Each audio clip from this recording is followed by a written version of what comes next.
Hey guys, how's it going? I'm Nick Cooling, welcome back to the channel. I'm continuing my Stephen King journey here. I'm going with Graveyard Shift this time from 1990, doing a review on that one.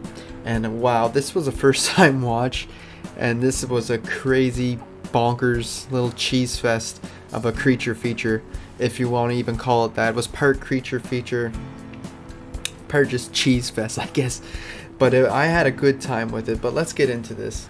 So, Graveyard Shift stars David Andrews, Kelly Wolf, and Stephen Mack, or Macht. I don't know how to pronounce his last name there, and it was directed by Ralph S. Singleton.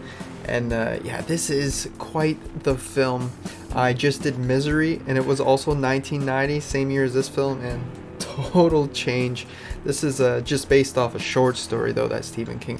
So basically, this movie follows a drifter that comes in town, and he ends up getting a job at an old textile mill, which should very well be closed down due to its rat infestation and different things like that. But the boss of the place, or the owner, he's paying off the health inspectors, or whatever the hell that is, the guy who comes in with the inspections, and so that he can keep the place running, because otherwise it should be shut down.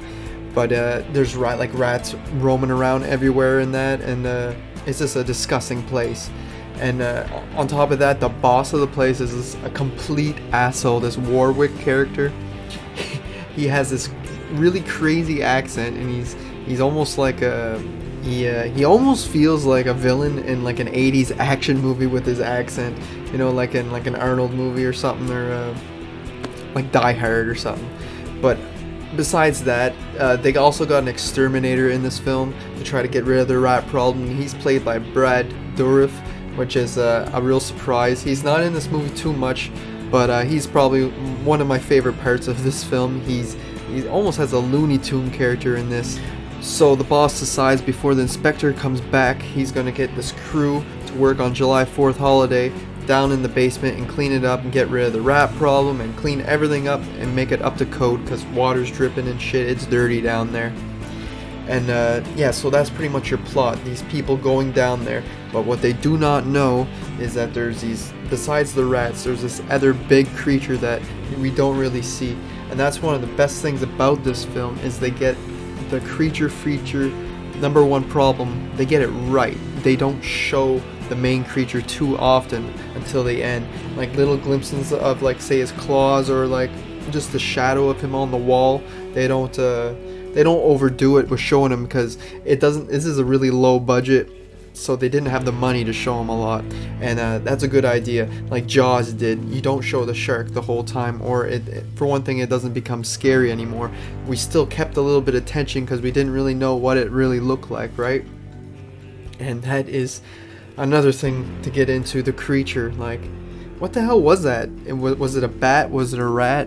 It's like the leader of rats, but it was like a mutated rat that was like full of slime that almost grew wings, pretty much. That's what it looked like, even though we don't get a really good look at it. But when you do look at it, it's all slimy and shit. But it doesn't look too bad, but I'm glad they didn't show it too much.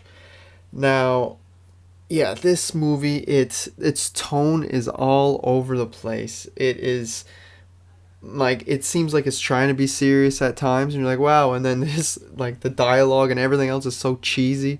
The acting's not very good.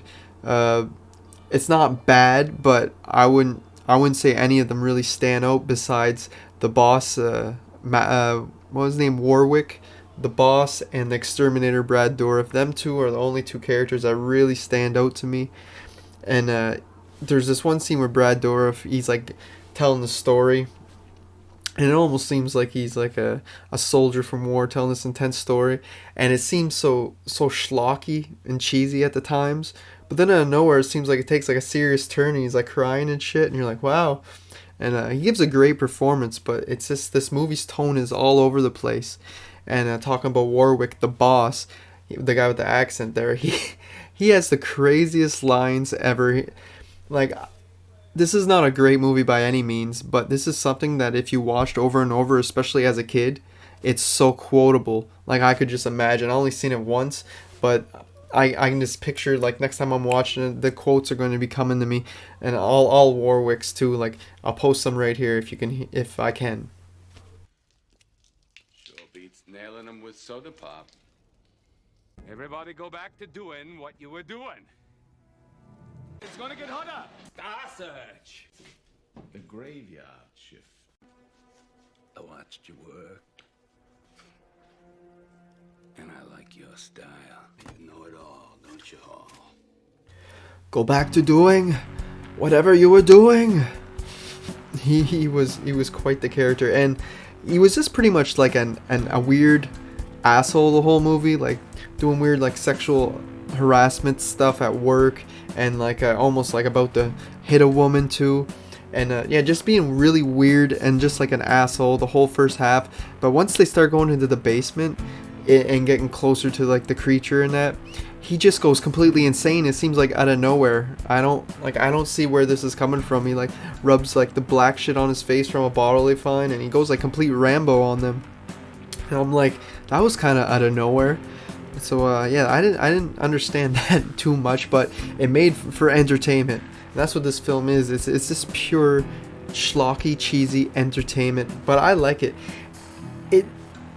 Like I said, it gets the creature feature right by not showing the creature too much, but it doesn't utilize the creature feature aspect of this film enough, I don't think. They deal with characters that I don't really care for too much, and instead of the creatures, like, you don't have to show them, but you can have more kills and you can do more interesting things with them. But I did like how the rats, the regular rats, like all came out, and with the way they were just like staring, and like if you would screw with the rats, the bigger one will come and kill you. And I even think the little rats get a kill, one kill in the movie, I believe. They're like nibbling at someone anyway. I don't remember if they actually killed them or not, but yeah, it's just a interesting film. Like, you really have to experience it to understand what I'm talking about. I heard other people talk about this film before, but it was still nothing what I expected it when I seen it for myself. Like, there's literally a scene, like they have a hose when they're in the basement cleaning it up, and they're like shooting the rats with this hose, like fireman hose. And there's literally like one scene where the guy's like using it like a minigun. It feels like you're watching Predator, and he's just like, ah! I'm like, is this supposed to be like a parody to Predator right here? Like, it is just an odd film, but it's one that you would watch. You would get your buddies all get together and just have a few drinks or a puff or two, and you just sit back and kind of laugh at this and just quote Warwick's dialogue and stuff like that. That's pretty much my take on this film. I'm looking at my notes here, and that's pretty much all I got. Its tone was kind of all over the place. Its characters were kind of mediocre. The story was kind of mediocre, but it was very entertaining for some reason. Like, and it flew by. It's only like an hour and 20 minutes. But I'm gonna give this movie a 6 out of 10. It wasn't bad. It just got the passing mark. I'd say it's just above average. I would give it that. So what do you guys think about Graveyard Shift? And are you a fan? Have you seen it before? Let me know in the comments, because this was a really odd film to watch, especially right after doing Misery, which was such a highly acclaimed film, like, you know, and for good reason. But this was just a fun flick, and it still got the passing line for me because I had a fun enough time with it anyway. So that's all I got for you guys. Stay tuned for more Stephen King reviews. I'm gonna plan on doing this every couple of days, so stay tuned for that, and I'll see you guys next time. Thanks for watching.